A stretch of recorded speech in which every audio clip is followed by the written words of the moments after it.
Hey guys! Today we'll be looking at the injury report going into this weekend's game versus the Baltimore Ravens. So starting off right away, keep in mind that we have three processes that actually really matter before the game, happens. So all these players on this list right here, Cam Sample, Chris Evans, Joseph Asai, Logan Wilson, Joe Burrow, and Dax Hill, all of them need to at least process in some way before this upcoming game. So, for example, if I go over to the right-hand side here, you can see we have three different processes, Wednesday, Thursday, and Friday. And clearly, all of them, except for Cam Sample, has at least done some limited process, if not a full process. Now, Cam Sample is dealing with an ankle injury, so we're going to kind of monitor him the next 2 days before, the actual game.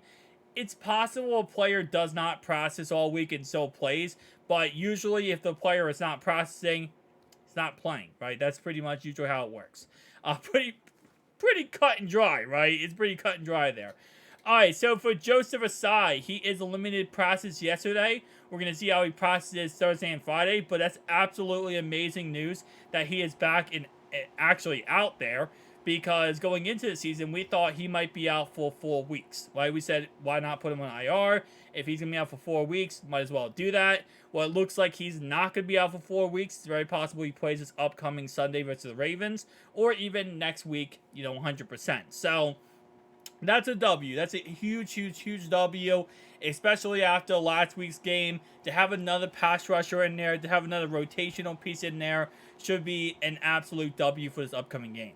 Chris Evans is limited participating process after having a hamstring injury from the last game. Logan Wilson has an ankle injury from last game, and Joe Burrow, obviously his calf still there, still recovering from that.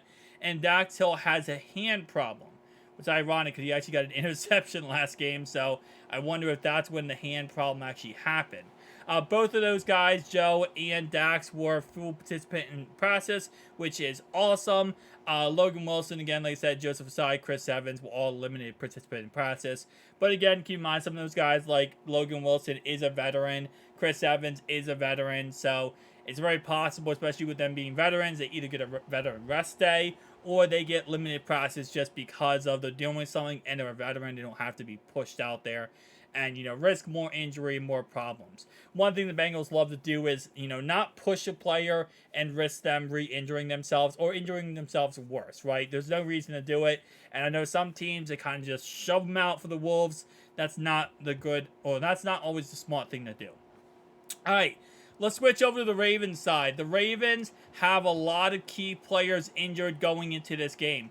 Marlon Humphreys will not be in this game. He is still recovering from his foot surgery, so we will not be playing him in this game, which is absolutely huge. Should be a great matchup then, because the Ravens secondary, they lost Marcus Peters this offseason, isn't really that good. They got Rock Sin, who dealt with injuries throughout training camp and preseason, but other than that, he, in my opinion, is not really that top tier player. Their depth is really weird at secondary cornerback wise. I know they cut I think it was their 5th round draft pick. Caillou Blue Kelly, they cut him, which I was actually heavily surprised about, by the way. And if you guys do not know, my dad's a Ravens fan, so I hear about this team like 24/7. Every time I walk downstairs, it's like, hey, what did the Bengals do? And I'm like, nothing. They just played their game. He's like, do you hear what the Ravens did? I'm like, no, I don't follow them. And then he told me. So I hear a lot about their secondary and problems, but it's definitely not the most depth of secondary / the most veteran experience. They have Kevon Seymour. They picked up Darby. They, of course, do have, what's his name? Oh, crap. Can't think of the guy's name. Armour Davis. I know Trayvon Mullen got hurt. They ended up cutting him. So, yeah, they don't really have that great of a secondary cornerback core-wise. They have a pretty good safety in Kyle Hamilton, but then Marcus Williams here is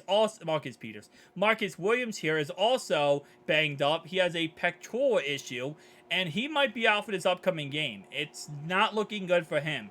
Tyler Lindenbaum last week, he got rolled up on, and his ankle has a problem now. I know Rodney Stanley had an MRI done on Monday. He might not play in this game. So it's very possible that the Ravens do not have their number one corner, their free safety, or their what's called the left tackle or center in this game.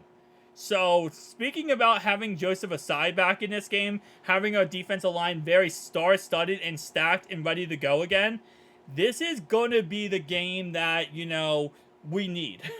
Like, if there's ever a game that we needed to have, it would be this game with these guys out. Because our offense last week, like, let's say, hypothetically speaking, right, and I never want to see this. Let's say Lamar did get hurt last week and didn't play this week, right? If they had their full defense, complete defense, it wouldn't have helped us out as much as them not having these guys in. Because not having a corner and free safety lets us open up our pass game a crap ton more.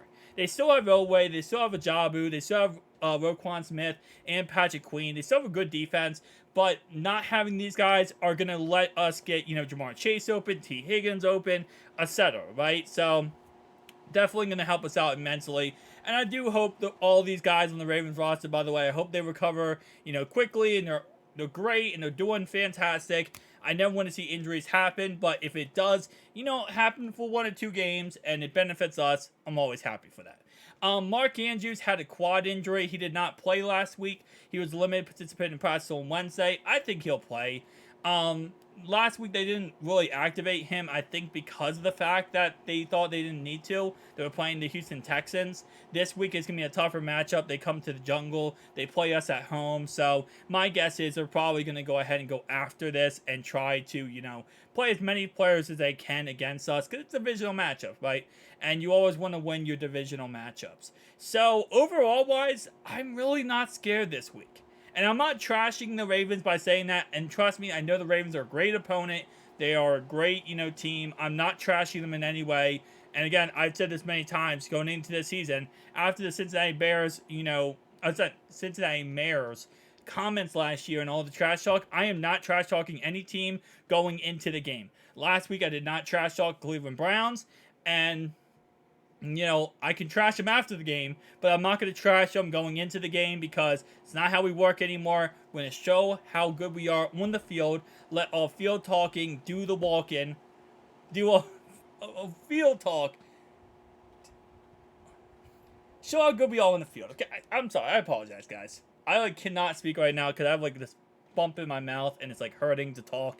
Every time I talk, it hurts like crazy bad. So I gotta make videos, so with that being said, guys, tell me down below your thoughts and opinions. No more trash talking, that's not what we're about. That's what I'm trying to say. We're gonna move forward the best team in football like we are. Best team in the AFC, best team in the AFC North. Who they think they gonna beat them Bengals? Nobody!